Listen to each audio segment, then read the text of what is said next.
ठीक है, अपने पास क्वेश्चन है भाई जेई मेन 2023 का। ये जो क्वेश्चन है ये बेस्ड है एल आर सर्किट्स पे। किस पे बेस्ड है? एल आर सर्किट्स पे। अब इसमें लिखा क्या है, पढ़ते हैं।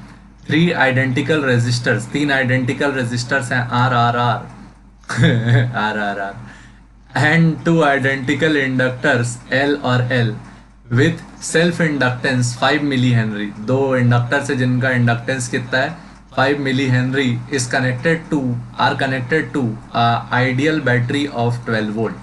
ठीक। The current through the battery long after the switch has been closed. आपको बताना है at infinite time. Long after का मतलब क्या हो गया? At infinite time find current through battery. बैटरिया से करंट ज्ञात करें। ठीक। अब जैसे ही तुमको ये बात आई तो इसमें आपको दो फैक्ट्स याद रखने थे, two facts for L R circuit. L R circuit के बारे में दो फैक्ट। पहला, at time t equal to 0, जब समय 0 रहता है तो inductor acts as open circuit. ठीक है ना? इससे कोई भी करंट नहीं पास होने देगा इंडक्टर। क्यों? क्योंकि इंडक्टर का काम क्या रहता है? To oppose the change in current. पहले करंट 0 था, अचानक से करंट आएगा तो ये बहुत हाई बैक ईएमएफ प्रोवाइड करता है, जिसके कारण t इक्वल टू 0 पे इंडक्टर ओपन सर्किट हो जाता है। But after a long time at t equal to infinity, after long time, after long time inductor acts as wire. Inductor acts as wire because rate of change of current becomes 0. बहुत देर बाद current क्या, rate of change of current क्या हो जाएगा? 0।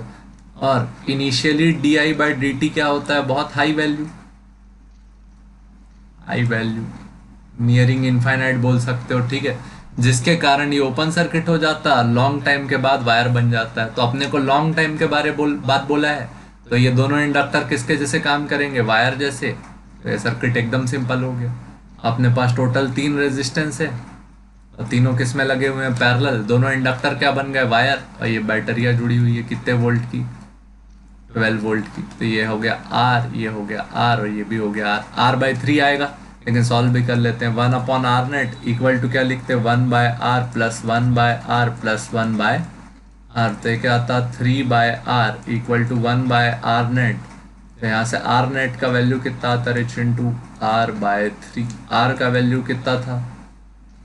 12 ओम। तो 12 bye 3 ये हो गया 4 ओम। ये आ गया net resistance. V equal to I into R net. V का वैल्यू कितना है? 12। आई का वैल्यू हमें नहीं पता, आर नेट का वैल्यू हमें पता है 4। 4 1 4, 12 कितने बार में आया? 3। तो करंट का वैल्यू कितना आया भाई? 3 एम्पियर। ये है current through the circuit after a long time.